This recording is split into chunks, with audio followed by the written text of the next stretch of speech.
Oke, selamat sore. Saya ucapkan kepada seluruh peserta, ya, teman-teman semua dan saudara-saudara semua. Kita akan mulai acara kita pada sore hari ini. Tidak terasa ini sudah merupakan webinar yang ke-43 ya. Berarti kita sudah mempunyai 42 webinar sebelumnya ya. Nah, judul webinar kita kali ini agak unik ya. Judulnya Mengapa Davidian Tidak Mendirikan Gereja. Nah, ini merupakan jawaban yang kita bikin dalam bentuk webinar terhadap pertanyaan-pertanyaan yang sering sekali ditanyakan kepada kita ya. Kenapa nggak diriin aja gereja? Kenapa tetap ada di dalam gereja Masih Advent Hari ke-7? Nah, pada sore hari ini kita akan menjelaskan posisi daripada iman kita dan kenapa kita masih tetap berada dalam Masih Advent Hari ke-7 ya. Nah, sebelum kita memulai, kita akan bacakan renungan dan kita akan lanjutkan dengan berdoa. Ini renungannya saya ambil dari Testimonies to Minister halaman 47. Tuhan melarang kita untuk terus melakukan kekerasan dalam cara apapun melawan orang-orang yang oleh kita dianggap keliru. Maka kita dilarang melakukan pemecatan-pemecatan atau pengucilan dan tuduhan-tuduhan terhadap mereka yang bersalah. Manusia fana kemungkinan salah dalam menilai karakter. Tetapi Tuhan tidak membiarkan pekerjaan penghakiman dan penilaian karakter kepada pihak yang tidak mampu melakukannya. Bukanlah tugas kita untuk mengatakan siapa yang gandum dan siapa yang lalang. Pada waktu penuaian barulah dapat ditentukan karakter kedua kelas tersebut, mana gandum dan mana lalang. Tugas pemisahan itu diberikan kepada malaikat-malaikat Tuhan dan tidak diserahkan kepada manusia manapun. Dengan renungan ini, saya undang kita semua bertelut dan kita berdoa sebelum kita mulai acara kita.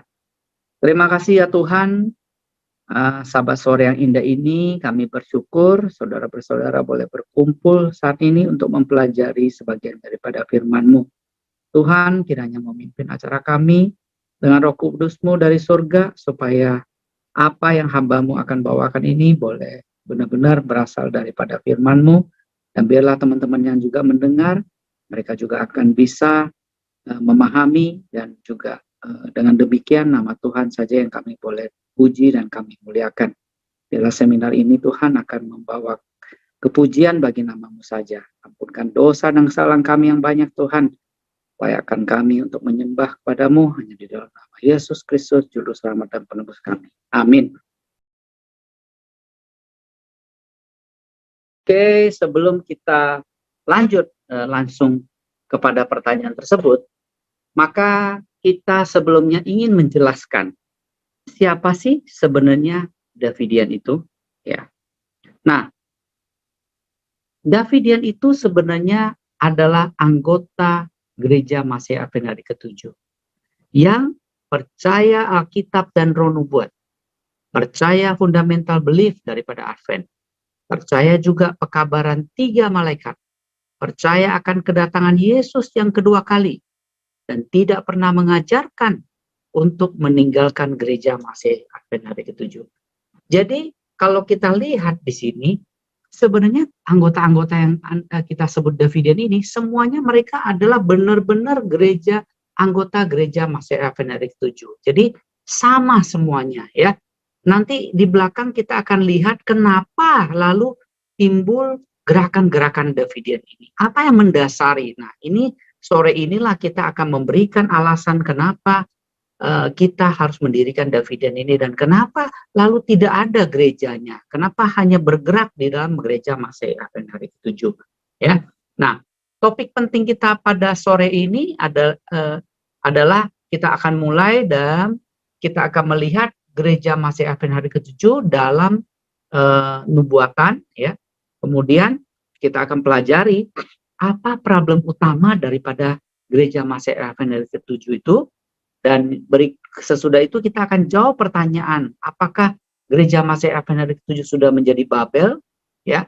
Lalu apa solusi yang ditawarkan oleh Alkitab dan Roh Nubuat? Ya. Dan kemudian pertanyaan terakhir yang kita akan jawab adalah, apakah Davidian itu adalah suatu option? Nah, mari kita mulai dengan yang pertama. Ya, mari kita mulai dengan gereja Masih Advent ke-7 dalam nubuatan. Ya, kita ambil di sini dari Testimonies volume 9 halaman 19. Dalam arti khusus, Masih Advent hari ke-7 telah ditempatkan di dunia ini sebagai pengawal dan pembawa obor. Kepada mereka telah dipercayakan amaran terakhir untuk disampaikan kepada satu dunia yang sedang binasa. Terang ajaib dari firman Allah ada pada mereka. Mereka telah diserahi tugas yang paling hikmat, yaitu mengumandangkan pekabaran malaikat yang pertama, kedua, dan ketiga. Tidak ada pekerjaan lain yang begitu penting. Jadi, gereja Masih Advent hari ke-7 ini adalah suatu sidang yang dipanggil untuk mengumandangkan pekabaran daripada 3 malaikat. Ya, di sini kita lihat ada pekabaran malaikat pertama, kedua, dan ketiga. Dan di sini kita lihat bahwa memang pekabaran 3 malaikat ini akan menyelesaikan pekerjaan dunia. Jadi ini berarti adalah sidang terakhir yang akan menyelesaikan pekerjaan dunia. Nah, kemudian dalam buku Christ Triumphant, dalam sejarah dan nubuatan, firman Allah menggambarkan konflik yang berkepanjangan antara kebenaran dan kesalahan. Konflik itu masih berlangsung, tetapi umat Allah yang dalam keyakinan mereka akan penggenapan nubuatan telah mengambil bagian dalam pemberitaan pekabaran malaikat pertama, kedua, dan ketiga, mengetahui di mana mereka berdiri. Mereka harus berdiri teguh seperti batu karang, memegang awal kepercayaan mereka teguh sampai akhir. Jadi di sini juga Anda lihat memang gereja dipanggil untuk pekabaran 3 malaikat, dan kita harus berdiri di situ secara teguh sampai akhir. Ya, berarti ini sebenarnya kita bisa simpulkan dari 2 bacaan ini bahwa gereja Masih Advent hari ke-7 adalah gereja yang ditakdirkan untuk menyelesaikan pekabaran 3 malaikat dan pada akhirnya menyambut kedatangan Yesus yang kedua kali. Nah, lalu begitu apa problema daripada Laodikia, ya, atau gereja Masih Advent hari ke-7?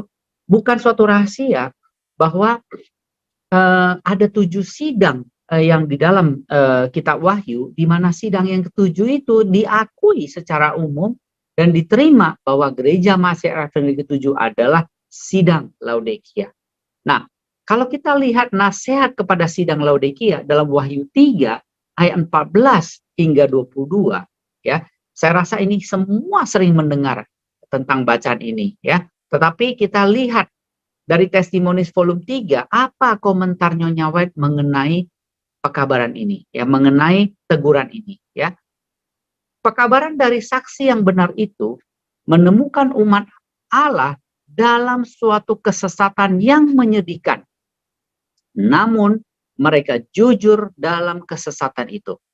Mereka tidak tahu bahwa kondisi mereka adalah menyedihkan pada pemandangan Allah, sementara orang-orang yang dituduh itu menyombongkan dirinya bahwa mereka sedang berada dalam suatu kondisi kerohanian yang tinggi. Maka pekabaran dari saksi yang benar itu memecahkan ketenangan mereka dengan tuduhan yang mengejutkan mengenai keadaan mereka yang sebenarnya, yaitu buta rohani, melarat rohani, dan sengsara rohani.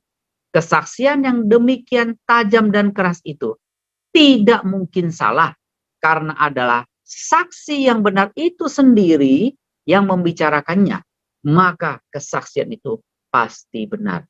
Nah, di sini dilihat bahwa Nyonya White jelas sekali menuliskan dalam Roh Nubuat bahwa pekabaran saksi yang benar itu menemukan umat Allah. Dalam apa? Dalam suatu kesesatan yang menyedihkan. Tetapi mereka itu jujur dalam kesesatan. Artinya apa?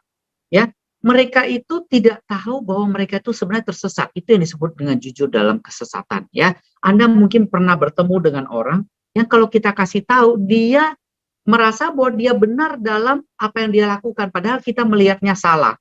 Jadi tapi mereka itu jujur. Mereka yakin sekali bahwa mereka dalam keadaan yang benar. Tetapi di sini dikatakan bahwa sebenarnya mereka itu menyembunyikan diri bahwa kondisi mereka kaya, padahal ya saksi yang benar itu mengatakan mereka miskin, buta, dan telanjang. Ini adalah kondisi Laodikia, kondisi gereja Maseia Veneri ke-7 yang kita semua cintai, yang kita berada di dalamnya. Dan ini dikatakan bahwa kita jujur dalam kesesatan. Nah, kalau begitu, mari kita lihat apalagi komentar Nyonya White yang lain. Ya, dalam Testimonies volume 5, halaman 217, dikatakan sidang sudah berbalik daripada mengikuti Kristus pemimpinnya dan sedang terus mundur ke arah Mesir. Namun ada sebagian kecil orang-orang yang gelisah atau tercengang karena kebutuhan mereka akan kuasa rohani, keraguan-raguan, dan bahkan ketidakpercayaan terhadap kesaksian-kesaksian dari Roh Allah sedang meracuni gereja-gereja kita di mana-mana. Setan menghendakinya demikian. Pendeta-pendeta yang mengorbankan dirinya sendiri sebagai pengganti Kristus menghendakinya demikian. Kesaksian-kesaksian ini tidak dibaca dan tidak disukai. Allah telah berbicara kepadamu. Terang sedang memancar dari firman-Nya dan dari kesaksian-kesaksian itu. Tetapi kedua-duanya telah diremehkan dan dilalaikan. Nah, sebenarnya apa dikatakan di sini? Kenapa sampai sidang itu balik menuju ke Mesir? Ya, kita tahu ini bahwa pada saat bangsa Israel keluar dari Mesir, mereka itu menuju tanah Kanaan. Dan kita bisa konotasikan di sini tanah Kanaan itu adalah menuju kepada surga. Tetapi di sini Nyonya White mengingatkan bahwa kita sudah mundur ke Mesir, ya. Lalu kenapa bisa mereka mundur ke Mesir? Ya. Karena apa? Keraguan-raguan dan bahkan ketidakpercayaan terhadap kesaksian-kesaksian dari Roh Allah itu sedang meracuni gereja kita di mana-mana. Saya jelaskan lagi di sini, kita lihat kesaksian-kesaksian itu tidak dibaca dan tidak disukai. Nah, mari kita tanya apa kesaksian itu. Coba lihat ya. Judul dari buku Roh Nubuat yang saya sedang bacakan ini adalah Testimonies. Ya, kalau diterjemahkan dalam bahasa Indonesia ini adalah kesaksian. Jadi kalau Anda lihat buku-buku Nyonya White itu ada banyak testimoniesnya, ada banyak. Kemudian ada testimonies to minister dan gospel worker. Itu semua adalah kesaksian. Kesaksian apa? Kesaksian dari Roh Nubuat. Jadi ini buku-buku kesaksian ini tidak dipercaya dan tidak disukai. Ya, kita menemukan sedih sekali kita kadang-kadang kita menemukan di gereja pada saat kita sedang berdiskusi tentang firman Tuhan, kita bacakan kutipan daripada Roh Nubuat, maka mereka banyak sekali yang menentang, yang mengatakan Roh Nubuat itu tidak tepat lah, ya ada yang mengatakan penuh dengan plagiat, ya ada lagi yang mengatakan bahwa itu sebenarnya nggak semua diinspirasikan, dan banyak sekali keraguan-keraguan yang ditanamkan di dalam kesaksian-kesaksian ini membuat orang tidak suka dan tidak lagi mau membaca kesaksian ini. Ya, terkadang saya juga bingung gitu ya. Kenapa kok bisa kita berada di dalam gereja Maseia Veneri ke-7 yang mengakui adanya Roh Nubuat? Justru itulah perbedaan antara gereja kita dengan gereja-gereja yang lain, di mana gereja ini adalah gereja yang mempunyai Roh Nubuat, yang mempunyai kesaksian-kesaksian. Tetapi nubuatan maupun kesaksian-kesaksian itu dianggap sesuatu yang tidak perlu, tidak suka dibaca. Kalau ditegur dengan kesaksian, marah bahkan ya, mengatakan kita ini sebagai orang Farisi yang selalu membaca-baca kesaksian untuk menegur mereka. Jadi ini kondisi yang digambarkan oleh Roh Nubuat bahwa sidang itu sedang bergerak menuju ke Mesir. Bahkan lebih ekstrimnya lagi, banyak teman-teman kita ya, saya katakan tidak semua ini, tetapi Anda bisa menemukan di gereja-gereja besar, di mana di kota-kota besar, di mana banyak sekali orang juga meragukan Alkitab. Ya, keabsahan Alkitab pun diragukan. Ya, bukan hanya buku-buku kesaksian Roh Nubuat yang diragukan, bahkan bahkan Alkitab pun sudah mulai diragukan. Inilah yang menyebabkan sidang itu mundur ke Mesir. Ya, lalu kita sering dengar bahwa kita harus mengabar, ya, tell the word, kita harus kabarkan kepada dunia. Karena dikatakan bahwa Yesus mengatakan bahwa kita harus mengabar ke dunia. Nah, mari kita baca ya komentar dari Review and Herald 25 Februari 1902 ya. Ini sudah pada waktu Nyonya White sudah umurnya juga udah cukup tua ya. Ini tahun 1902 ini dituliskan ya. Tepat sebelum kenaikannya, Kristus berkata kepada murid-muridnya, "Kepadaku telah diberikan segala kuasa di surga dan di bumi. Karena itu pergilah, jadikanlah semua muridku dan baptislah mereka dalam nama Bapa dan Putra dan Roh Kudus dan Roh Kudus.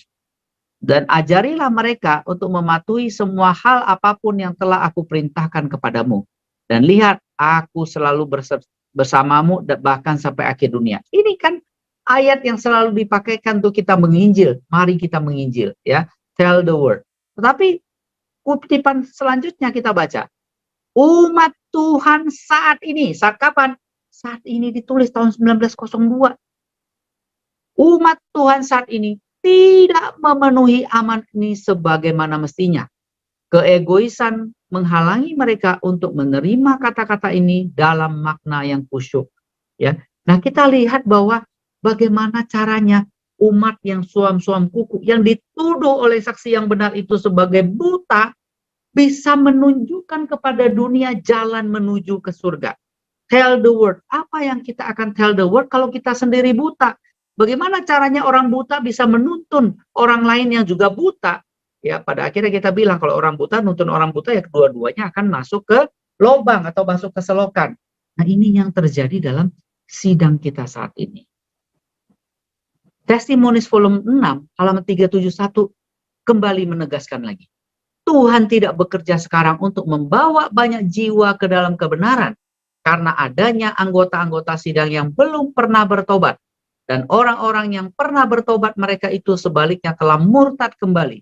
Pengaruh apakah yang dapat dibuat oleh anggota-anggota yang tidak bertobat ini kepada orang-orang baru? Bukankah mereka akan menyia-nyiakan pekabaran karunia Allah itu yang seharusnya dibawa oleh umat Allah? Jadi inilah yang kita katakan, sidang kita sendiri dalam keadaan yang begitu kacau ya. Kalau saya bilang mungkin bahasanya kacau ya. Arti kata merasa diri kaya, merasa sombong, padahal tuduhan itu adalah mereka buta rohani, miskin rohani. Nah, bagaimana caranya mereka menobatkan orang-orang dari luar ke dalam ya? Nah, ini adalah satu perkara yang terjadi di dalam sidang kita dan kita harus akui karena ini bukan Davidian yang menuduh, tetapi ini tulisan Nyonya White ya. Jadi ini harus kita sadari ya. Kalau kita tidak sadari seperti orang sakit, kalau dia tidak sadari bahwa dia sakit, dia tidak mungkin mencari dokter dan mencari obat. Ya, dia merasa kalau dia nggak sakit, ya dia tidak akan pergi berusaha menyembuhkan penyakitnya. Nah, ini yang terjadi sekarang ini. Mereka merasa kaya, mereka merasa tidak butuh apa-apa, sehingga mereka tidak pergi mencari kebenaran. Mereka tidak pergi mencari salep mata, mereka tidak mencari emas, mereka tidak mencari jubah putih yang ditawarkan oleh Kristus. Ya. Nah, dengan yang tadi kita gambarkan, timbul satu pertanyaan. Kalau begitu, apakah gereja Masih Advent hari ke-7 ini sudah Babel?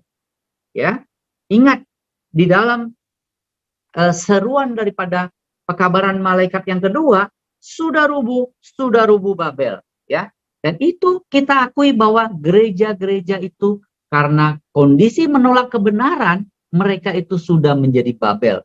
Ya, nah, apakah kalau gitu dengan sidang keadaan seperti ini, apakah sidang akan jadi Babel?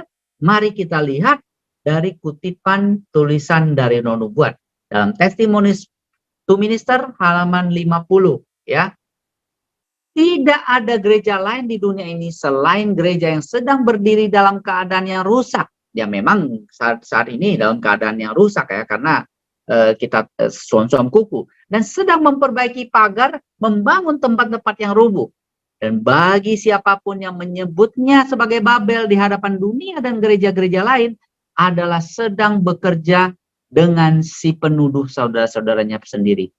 Kita tahu siapa itu si penuduh saudaranya sendiri ya. Dikatakan Lucifer itu nuduh saudaranya sendiri itu siang dan malam di hadapan Allah. Ada tulisannya itu. Jadi siapa sih penuduh ini? Yaitu si setan sendiri. Jadi kalau Anda menyebut sidang Masih Advent hari ke-7 sebagai Babel, Anda sama bekerjaannya dengan si setan yang penuduh saudara-saudara itu sendiri. Ini kutipan dari Roh Nubuat yang begitu jelas. Kita baca lagi satu kutipan ya. Buku yang sama halaman 58 dan 59. Ya, hendaklah semua orang berhati-hati. Jangan berteriak menentang satu-satunya umat yang sedang memenuhi gambaran yang diberikan tentang umat yang sisa itu, yang menuruti semua hukum Allah dan memiliki iman akan Yesus. Allah memiliki umat yang khusus, sebuah gereja di atas bumi ini yang tidak ada duanya, melainkan unggul dengan semua sarananya untuk mengajarkan kebenaran, untuk membela hukum Allah.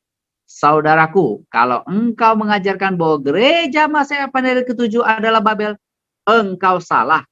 Jadi gereja Masih Advent hari ke-7 ini digambarkan sebagai sidang terakhir. Tidak ada duanya. Inilah sidang Allah yang terakhir.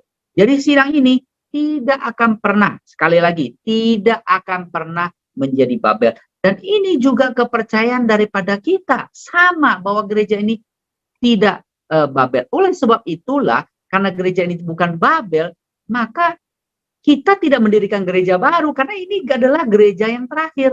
Umat Allah yang terakhir. Kita berada di dalam umat Allah. Ya. Nah, mari kita lihat lebih lanjut. Ya.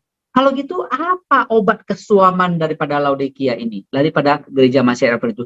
Satu pihak, kita tadi udah ceritakan bahwa Masih Advent hari ke-7 ini suam-suam kuku, parah keadaannya, ya, sombong, miskin, buta, dan telanjang, ya. Tapi satu pihak lagi kita bilang, bukan, dia bukan Babel. Kalau gitu bagaimana? Enggak ke kanan, enggak ke kiri. Jadi apa dong kalau gitu? Nah, ini kita lihat. Ternyata Tuhan punya obatnya buat kesuaman ini. Ya, kita baca dalam Review and Herald tahun 1902, ya.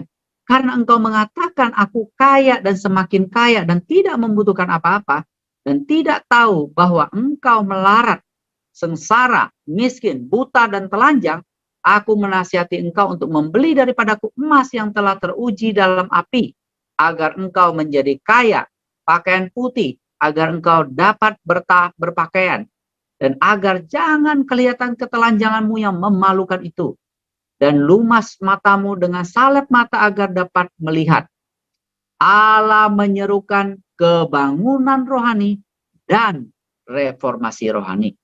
Kalau ini tidak dilakukan, maka mereka yang suam-suam kuku akan terus menjadi semakin dibenci Tuhan, sampai dia menolak dan mengakui mereka sebagai anak-anaknya. Saudara-saudara lihat bahwa ternyata terlepas daripada tuduhan suam-suam kuku itu, Tuhan punya obatnya. Obatnya apa, saudara-saudaraku? Obatnya adalah kebangunan dan reformasi rohani. Ini digambarkan dan ditulis, ya. Sebenarnya sudah hampir, ya, sudah Nyonya White meninggal di tahun 1915. Jadi ini sudah di akhir-akhir juga gitu ya, termasuk bagian daripada akhir ya. Walaupun masih ada belasan tahun dia hidup, tapi dia sudah mengabar sejak tahun 1844 ya, bayangin. Nah, di sini dia mulai katakan bahwa Tuhan akan menyerukan kebangunan dan reformasi rohani. Mari kita baca lebih lanjut, ya. Dalam buku Christ Our Righteousness halaman 154, ya. Allah menyerukan supaya dilaksanakan suatu kebangunan rohani dan suatu reformasi rohani. Jika ini tidak dilaksanakan, maka mereka yang suam itu akan terus bertumbuh dengan makin menjijikkan di hadapan Tuhan, sampai kelak ia akan menolak untuk mengakui mereka sebagai anak-anaknya. Suatu kebangunan dan suatu reformasi harus dilaksanakan di bawah pengendalian Roh Suci. Kebangunan dan reformasi adalah dua perkara berbeda. Jadi kebangunan dan reformasi itu bukan hal yang sama ya, hal yang berbeda. Nah, mari kita lihat. Kebangunan itu berarti suatu pembaharuan kembali terhadap kehidupan rohani, suatu kebangkitan dari segala kuasa pikiran dan hati, suatu kebangkitan kembali dari mati rohani. Reformasi berarti suatu reorganisasi, suatu pengobahan dalam pendapat-pendapat dan teori-teori dan kebiasaan-kebiasaan dan perbuatan-perbuatan. Mari saya simpulkan ya, saya simpulkan dengan bahasa yang lebih sederhana ya. Jadi kembali lagi ditegaskan sini, kalau suam-suam kuku itu obatnya apa? Obatnya adalah kebangunan dan reformasi rohani. Apa itu kebangunan? Kebangunan itu ya, ini dalam bahasa sehari-hari kita artinya apa? Suatu kebangunan itu adalah kesadaran. Kesadaran rohani, oh ternyata saya berdosa, saya sudah salah, saya sudah suam-suam kuku. Ini kebangunan ya. Jadi keinginan dari dalam untuk berubah itu adalah kebangunan rohani. Lalu reformasi ya. Jadi niat dulu, kebangunan rohani itu adalah niat untuk berubah. Sedangkan reformasi rohani adalah perubahan daripada hasil daripada niatnya. Ya. Jadi reformasi itu artinya apa? Pengubahan pendapat-pendapat, teori-teori. Jadi tadinya pendapatnya begini, begitu, sekarang dirubah pendapat, cara pandangnya dirubah.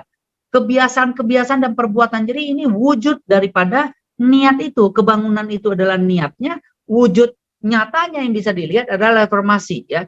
Contoh misalnya kebangunan itu adalah kita merasa, oh kita harus untuk sehat, kita wajib berolahraga. Itu sadar sekarang berolahraga. Nah reformasi itu ya mulai besok saya mulai lari pagi, senam, olahraga pokoknya. Nah itu bentuk daripada realnya. Jadi ini kebangunan rohani dan reformasi ini menjadi satu. Satu niat dulu, kedua pelaksanaannya. Jadi ini menjadi satu nanti ya. Mari kita baca lebih lanjut.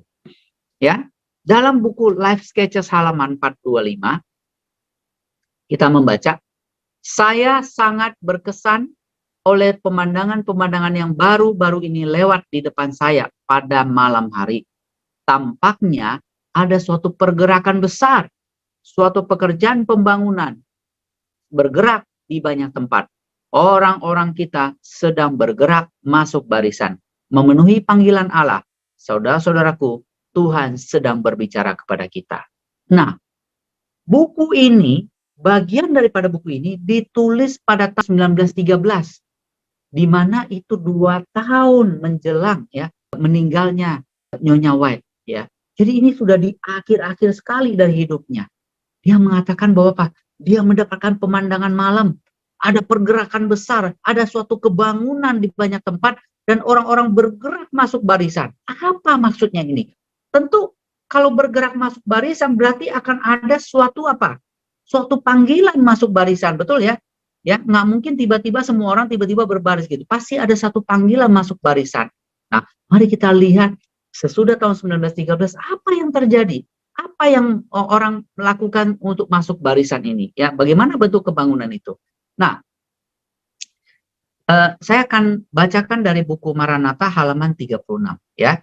Oleh sebab mereka mengetahui Tuhan sudah di ambang pintu, pikiran mereka cepat bekerja sama dengan pesuruh-pesuruh surga dalam pekerjaan menyelamatkan jiwa-jiwa.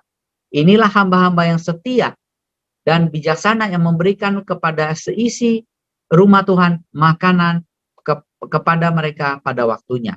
Ya. Mereka sedang memaklumkan kebenaran yang kini dengan istimewa masih dapat dijalankan. Sama seperti Henokh, Nuh, Abraham, Musa masing-masing memberitakan kebenaran untuk zamannya. Begitu juga hamba-hamba Kristus sekarang memberitakan amaran khusus ini kepada generasi mereka. Apa maksud daripada tulisan ini dan apa hubungannya? Ya, dikatakan di sini ya, setiap zaman Tuhan menyediakan apa yang kita sebut makanan pada waktunya. Jadi ada makanan pada waktunya, sama seperti zaman Henokh, zaman Nuh, zaman Abraham, zaman Musa. Masing-masing punya pekabaran khusus untuk zaman itu. Ya kita tahu ya Henokh apa ya? Henokh cuma sedikit tulisannya.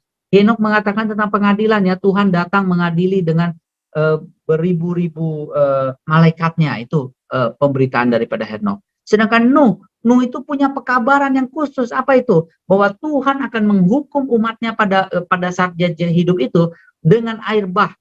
Ya, itu pekabaran Nuh ya. Mereka harus membuat bahtera dan masuk ke dalam bahtera, itu pekabaran Nuh. Sedangkan Abraham, pekabarannya adalah bahwa Abraham dijanjikan menjadi bangsa yang besar. Lalu Abraham diberikan satu tanah yang khusus ya, satu tanah di Timur Tengah yang akan dijadikan Tuhan di sana. Dia menjadi bangsa yang besar dan akan hidup di tanah itu. Ya, itu pekabarannya. Nah, kepada Musa beda lagi pekabarannya. Dia harus memimpin bangsa Israel keluar dari Mesir untuk masuk ke apa? Kembali ke Kanaan. Jadi masing-masing dari mereka itu mempunyai makanan pada waktunya bagi mereka, bagi umat di zaman itu. Demikian juga dengan umat di zaman sekarang ini. Nyonya Wai sudah menyerukan bahwa dia melihat akan ada masuk barisan. Tentu ada pekabaran pada waktunya yang diberitakan kepada kita sesudah kematian daripada Nyonya Wet itu. Nah, inilah yang kita mau jelaskan lebih detail ya. Nah, di sini kita lihat bahwa di Kemenangan Akhir halaman 641, berbagai kurun waktu atau periode dalam sejarah, gereja telah ditandai oleh perkembangan beberapa kebenaran khusus yang disesuaikan dengan keperluan umat Allah pada masa itu. Setiap kebenaran baru telah melalui kebencian dan perlawanan. Mereka yang diberkati dengan terang itu telah dicobai dan diuji. Tuhan memberikan kebenaran khusus bagi orang-orang yang dalam suatu keadaan darurat. Siapakah yang berani menolak menyiarkannya? Ia memerintahkan hamba-hambanya untuk menyampaikan undangan rahmat terakhir kepada dunia ini. Ya, jadi di setiap zaman itu akan ada suatu kebenaran khusus untuk zaman itu. Ya, nah di zaman kita ini apa dong kalau begitu? Bagaimana caranya bentuk kebangunan dan reformasi itu? Ya, kita baca di dalam Matius 17 ayat 11. Ya, di mana jawab Yesus, memang Elia akan datang dan memulihkan segala sesuatu. Ya, mengenai ini, ada kutipan dari Testimonies to Minister halaman 475. Dalam judul biarkan surga yang memimpin, nubuatan harus digenapi. Tuhan berfirman, sesungguhnya aku akan mengutus Nabi Elia kepadamu. Menjelang datangnya hari Tuhan yang besar dan dahsyat itu, seseorang akan datang dalam roh dan kuasa Elia. Dan apabila ia muncul, orang-orang dapat mengatakan, engkau terlampau bersungguh-sungguh, engkau tidak menafsirkan Alkitab, tidak menafsirkan kitab suci dalam cara yang tepat. Biarlah aku katakan kepadamu bagaimana mengajarkan pekabaranmu. Jadi di sini pekabaran Elia ini akan datang ya. Dikatakan dalam tulisan ini dalam bentuk future tense atau bentuk akan datang ya. Seseorang akan datang dalam roh dan kuasa Elia. Dan pada saat dia muncul, orang mengatakan engkau terlampau bersungguh-sungguh. Engkau tidak menafsirkan kitab suci dengan cara tepat. Mari ku ajarkan kepadamu bagaimana cara mengajarkannya. Jadi di sini ya tentu kita lihat berarti ada penolakan di sini ya. Artinya kalau ada Elia itu datang pasti ada orang yang enggak, bukan gitu caranya menafsirkan. Berarti orang ini, Elia ini akan menafsirkan kitab suci, betul ya? Karena dia dikatakan engkau tidak menafsirkan kitab suci dengan cara yang tepat. Berarti dia menafsirkan, tapi dianggap tidak tepat, gitu ya kira-kira. Nah, mari kita lihat lebih lanjut. Sebenarnya ini sudah kita seminarkan sebenarnya pada webinar kita yang ketiga. Anda bisa lihat ke channel YouTube kita, Pekabaran Bagi Zaman Ini, di webinar ketiga kita, ada judul, Masih Adakah Nabi di Akhir Zaman? Ya, inilah pekabaran Elia. Untuk keterangan lebih lanjut, silakan nanti kita bisa masuk ke YouTube itu, Anda bisa lihat dan Anda bisa dengarkan kenapa, apakah ada Nabi di akhir zaman ini. Nah, kita bacakan sedikit di Testimonies volume 5 ini. Dalam pekerjaan terakhir yang serius itu, sedikit saja orang-orang besar yang akan terlibat. Allah hendak mengerjakan suatu pekerjaan dalam zaman kita yang hanya sedikit saja orang-orang yang mengharapkannya. Ia akan membangunkan dan meninggikan di antara kita orang-orang yang dididik bukan oleh latihan-latihan lahiriah pada lembaga-lembaga ilmiah, melainkan oleh pengurapan rohnya. Allah akan mewujudkan bahwa ia tidak bergantung kepada orang-orang terpelajar dan mementingkan diri sendiri. Jadi di sini Tuhan mengatakan pada pekerjaan terakhir ini hanya sedikit orang-orang hebat yang terlibat. Kenapa orang hebat ini tidak banyak terlibat? Kenapa? Karena orang-orang terbelajar ini nggak mau diatur. Mereka itu apa? Mementingkan diri sendiri dan merasa mereka tahu lebih banyak. Jadi mereka mau jalan dengan jalannya sendiri. Tidak bisa dipimpin Tuhan. Ini pernyataan daripada Testimonies volume 5. Ya. Nah, jadi saudara-saudara yang mau lihat lebih banyak tentang pekabaran Elia, silakan ke webinar kita nomor 3 tadi ya. Nah, mari kita lihat apa bukti-bukti ya tentang pekabaran Elia ini yang sekaligus menceritakan dan menjawab juga mengapa Davidian tidak mendirikan gereja sendiri, ya. Saya akan sedikit review beberapa webinar yang kita sudah lakukan, ya. Di sini ada salah satu bukti yang sangat jelas. Anda bisa juga ikutin di webinar kita nomor 8, ya, yang membahas tentang Zakaria 6, yang judulnya paradoks yang belum diketahui oleh gereja Masehi Advent ke-7. Di dalam paradoks ini digambarkan ada 4 pasang kuda yang akan keluar. Dan pasangan kuda yang terakhir, yang kuda itu menarik satu keretanya. Jadi keretanya cuma satu, tapi 2 pasang kuda yang berbeda menarik ke arah berbeda. Ya, ini nanti kalau mau lebih detail silakan lihat ke webinar kita. Tapi saya akan ceritakan intinya aja. Saya akan coba bahas intinya saja. Di sini jelas ditunjukkan bahwa keretanya itu cuma satu, ditarik oleh 2 pasang kuda yang berbeda. Ya, nah artinya apa? Sidang yang satu ini ditarik oleh 2 pasang kuda yang berbeda. Jadi 2 arah kepemimpinan yang berbeda, yang satu pengen mengelilingi dunia, satu menuju selatan, ya. Kita tahu negeri selatan itu adalah Mesir. Tadi kita sudah baca juga, ya, bagaimana sidang itu sudah mundur menuju Mesir. Jadi memang sudah diramalkan bahwa kereta yang terakhir, ya, kita tahu ini kereta terakhir atau sidang yang terakhir ini memang akan ditarik ke 2 arah yang berbeda. Jadi ada 2 golongan yang berbeda yang mempengaruhi di dalam sidang. Dan ini terjadi sampai saat ini. Itu sebabnya kalau memang keretanya itu berpisah dan 2, maka jawabannya adalah mungkin Davidian harus mendirikan gereja. Tapi ternyata kan enggak. Dikatakan bahwa satu kereta yang sama ditarik oleh 2 pasang kuda. Berarti kita tidak boleh mendirikan gereja baru, tapi kita akan berada di dalam, melakukan reformasi di dalam, kebangunan dan reformasi di dalam, ya, supaya sidang itu menjadi murni dan suci kembali dan lepas dari suam-suam kukunya. Kemudian dalam bukti yang lain di dalam webinar kita ke-24, ya, tentang Hosea 1 dan 2, ya. Nah, ini judulnya adalah rahasia persundalan gereja di akhir zaman, ya. Nah, di sini digambarkan Hosea itu punya istri, ya. Kita udah tahu semua cerita ini dan sering dibahas. Hosea punya istri dan istrinya itu melahirkan 3 anak, ya. Ada Yisril, kemudian ada Lo-Ruhama dan Lo-Ami. Dan kemudian si istri ini bersundal, ya. Bersundal artinya apa? Menyeleweng, ya, kurang lebih menyeleweng seperti itu. Lalu si anak-anaknya ini disuruh mengabarkan kepada orang tuanya, si ibu, untuk kembali kepada bapaknya, ya. Ini menggambarkan gereja Masehi Advent ke-7 di akhir zaman, yang dimana pergerakan anggota biasa, karena itu anak-anak itu disebut anggota biasa, ya. Perempuan itu yang sundal itu adalah gesidang, suruh kembali ke bapak. Bapak itu siapa? Yaitu Tuhan. Suruh kembali, jangan bersundal, ya, karena gereja sudah lirik mata dengan dunia, ya. Ini kalau mau tahu lebih detail bisa lihat di sana. Jadi ini artinya apa? Pergerakan anggota biasa ini mengamarkan kepada sidang. Siapa itu? Inilah pergerakan yang saat ini kita lakukan di dalam sidang untuk mengamarkan kepada sidang. Yuk balik kepada apa kita punya iman yang mula-mula, iman kepada Bapa kita, ya.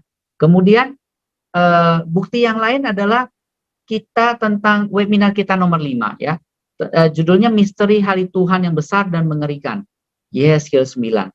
Jadi dalam Yesaya 9 ini, ya, adalah rahasia kunci bagaimana kebangunan reformasi ini pada akhirnya akan selesai dengan adanya Yesaya 9, yaitu pemisahan yang terjadi di antara umat Allah, ya, bukan di dunia, ya, tetapi khusus untuk umat Allah akan diselesaikan dengan cara Yesaya 9 ini, ya, dipisahkan, ya. Kemudian dipisahkan antara yang lalang dan yang gandum. Siapa yang memisahkan? Yaitu malaikat sendiri, yaitu Tuhan sendiri. Jadi di sini, ya, sebenarnya tujuan justru dari pekabaran ini adalah mengamarkan kepada sidang. Yuk, ini ada Yesaya 9 di depan. Yuk kita segera bertobat supaya kita jangan ikut mengambil bagian dalam yang akan dibinasakan, ya, oleh Tuhan. Ya, jadi ini pekabaran sebenarnya ke dalam sidang. Kemudian, ya, Matius 20, ya. Matius 20 kita sudah webinarkan juga, ya, di webinar kita nomor 7, ya, judulnya Misteri Pekerja Jam ke-11 yang akan menyelesaikan pekerjaan Injil. Dan di sini ini Ini salah satu pelajaran yang sangat-sangat menarik dan menakjubkan bagi saya, bagaimana Tuhan itu dengan begitu arifnya membuat suatu perumpamaan di dalam Alkitab yang artinya begitu indah dan begitu dalam. Ya, Matius 20 ini menceritakan ada 5 pekerja, ya, dan biasanya antara satu pekerja dengan pekerja lain itu berkacak 3 jam. Panggilan itu berkacak 3 jam, ya. Tetapi yang unik adalah panggilan yang 1, kedua, 2, ketiga, 3 dan keempat itu semua berjarak 3 jam. Jadi 3 jam lagi harusnya pekerjaan selesai. Tetapi di 1 jam sebelum pekerjaan selesai, berarti 2 jam daripada panggilan yang terakhir, panggilan yang kedua terakhir, muncul satu panggilan lagi, ya. Jadi menyelip, biasanya 3 jam, tapi ini harusnya 3 jam selesai, tapi dia 2 jam kemudian dia manggil. Inilah pekerja jam 11 itu, ya.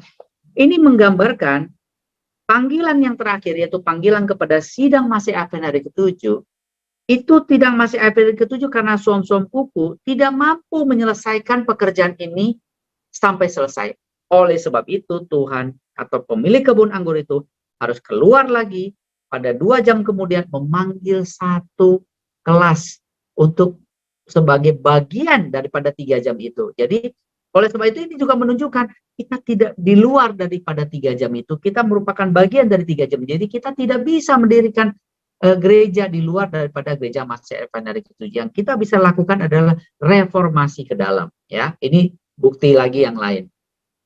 Ya, kemudian kita lihat di sini apa akibat daripada pekabaran Elia ini, ya. Dalam early writing halaman 270, saya menanyakan arti dari kegoncangan yang telah kusaksikan itu, dan telah ditunjukkan bahwa ia itu adalah disebabkan oleh kesaksian yang tegas yang timbul oleh nasihat dari saksi yang benar kepada orang-orang apa? Orang-orang Laodikia. Ini akan mempengaruhi hati orang-orang yang menerimanya dan menuntunnya untuk meninggikan standar dan mengalirkan kebenaran yang tegas itu. Sebagian orang tidak akan tahan terhadap kesaksian tegas ini. Mereka akan bangkit menentangnya. Dan inilah yang akan menyebabkan suatu kegoncangan di antara umat Allah. Jadi di sini dikatakan apa? Apa yang menyebabkan kegoncangan? Karena ada satu kesaksian kepada sidang Laodikia. Nah, kesaksian ini yang kita beritakan ini akan menimbulkan dua sisi. Ada yang menerima, ada yang menolak. Justru yang inilah yang menyebabkan kegoncangan. Karena ada yang menolak, maka terjadi kegoncangan. Ya, kita tahu ke depan akan ada masa penampian, kegoncangan. Jadi ini yang menyebabkan kegoncangan itu adalah apa? Adalah kesaksian yang benar terhadap Laodikia itu, ya. Panggilan untuk apa? Panggilan untuk kebangunan dan reformasi itu, ya. Nah, kemudian juga ditegaskan di sini bahwa sidang akan terbagi dua. Dalam Testimonies to Minister halaman 46, terdapat dua pengaruh yang saling bertentangan, yang terus bekerja mempengaruhi anggota-anggota sidang. Pengaruh yang satu dengan bekerja bagi penyucian sidang. Ingat ya, yang satu mau menyucikan sidang, ya. Dan pengaruh yang lainnya sedang menyesatkan umat Allah. Jadi di sini kita harus berpikir, satu untuk penyucian sidang, satu menyesatkan umat. Berarti karena ada cumanya dua, pilihan kita di sini hanya ada dua. Kita mau ikut pemberitaan yang penyucian sidang atau yang menyesatkan umat Allah? Ya tentu Anda tahu mana yang akan selamat, ya kan? Jadi di dalam gereja yang terakhir ini, sidang hari ini, kalau Anda tidak tergolong kepada yang berusaha menyucikan sidang, berarti Anda adalah yang menyesatkan umat Allah. Hati-hati saudara, ya. Ini teguran yang sangat jelas, ya. Kemudian 2 selected messages halaman 114, gereja akan terbagi, akan berkembang 2 kelompok. Gandum dan lalang bertumbuh bersama-sama sampai musim panen, ya. Nah, kemenangan akhir halaman 445, ya. Ini sidang terakhir ini akan menang. Inilah sebabnya kita tidak akan keluar dari masih Advent hari ke-7 ini, karena kita yakin sidang ini bisa reformasi dan akan menang. Mari kita baca. Ini adalah tulisan yang sangat jelas, ya. Sementara penghakiman pemeriksaan berlangsung di surga, Sementara dosa-dosa orang percaya menyesali dosa-dosanya dipindahkan dari tempat kudus, dan akan ada pekerjaan khusus pemurnian untuk membuang dosa di antara umat Allah di dunia ini. Pekerjaan ini lebih jelas lagi dinyatakan dalam Pekabaran Wahyu 14. Kalau pekerjaan ini telah dilaksanakan, pengikut-pengikut Kristus akan siap bagi kedatangannya. Kemudian jemaat akan diterima oleh Tuhan kepadanya. Pada waktu kedatangannya akan menempatkan jemaat di hadapan dirinya dengan cemerlang, tanpa cacat dan kerut, atau yang serupa itu. Kemudian jemaat itu akan muncul laksana fajar mereka, indah bagaikan bulan purnama, bercahaya bagaikan surya, dahsyat seperti bala tentara dengan panji-panjinya. Jadi di sini dikatakan bahwa pemeriksaan, kita tahu bahwa penghukuman dan pengadilan itu dimulai di surga sejak tahun 1844. Ya, jadi sementara dosa-dosa itu sekarang lagi dipindah-pindahkan, lagi pemeriksaan buku-buku, dikatakan apa? Akan ada pekerjaan khusus. Pekerjaan apa ini? Pekerjaan pemurnian. Pemurnian siapa? Umat, di antara umat Tuhan yang di dunia. Jadi kita jangan bermimpi juga, sementara itu pekerjaan itu belum selesai, lalu kita menunggu kedatangan Tuhan yang kedua kali. Ya, karena seperti seringkali diumumkan bahwa Yesus segera datang, kita segera menyambut Yesus di awan-awan. Bahaya, saudara-saudara. Padahal akan ada pemurnian dulu. Kenapa harus ada pemurnian? Karena Tuhan tidak bisa menerima apa? Sesuatu yang penuh kerut dan cacat. Jadi ini Tuhan hanya menerima apa? Tanpa cacat atau kerut atau serupa itu. Jadi Tuhan itu sempurna maunya. Maunya tanpa bercacat dan berkerut. Jadi harus murni sidang itu. Ya. Bagaimana caranya membuangkan semua dosa? Apakah kita sudah siap? Belum, saudara-saudara. Saat ini kita belum sampai kepada. Jadi kita tidak layak untuk menerima Yesus di awan-awan. Kalau kita lihat Yesus di awan-awan, kita sama seperti orang jahat, sekarang mati semua kita ini. Ya. Jadi kita belum pantas untuk ke sana. Harus ada proses penyucian dan pemurnian yang terjadi di antara umat Allah supaya sanggup untuk berdiri pada saat Yesus datang kedua kali. Nah, kemudian kita akan sampai di sudah paling dekat penghujung, kita akan masuk ke apakah Davidian itu sebagai offshoot, ya? Apakah Davidian itu offshoot? Nah, kita baca sekarang dari buku Nyonya White juga ya, tentang offshoot, khusus tentang offshoot nih. Keselarasan menjadi ciri-ciri dari pergerakan mereka dalam pekerjaan besar yang mereka lakukan. Usaha mereka akan berhasil. Namun cabang-cabang lepas atau offshoot ini, orang-orang Advent yang tidak terorganisir, yang terpecah-pecah dan tanpa kepemimpinan memilih untuk tetap tidak teratur, untuk tetap dalam keadaan terpencar-pencar, daripada untuk bersatu dengan orang-orang yang menghargai keteraturan, keselarasan, dan kesatuan tindakan. Jadi, apakah Davidian itu offshoot? Ya, kalau Davidian offshoot, berarti Davidian itu tidak terorganisir, terpecah-pecah, tanpa kepemimpinan, memilih untuk tetap tidak teratur, ya, terpencar-pencar. Keadaannya bukan seperti itu, ya. Totally ini tidak tepat, ya. Anda boleh lihat bahwa tidak seperti itu, ya. Satu di sana, satu di sini, tidak terorganisir, tidak demikian adanya. Justru menimbulkan suatu keteraturan, terorganisir.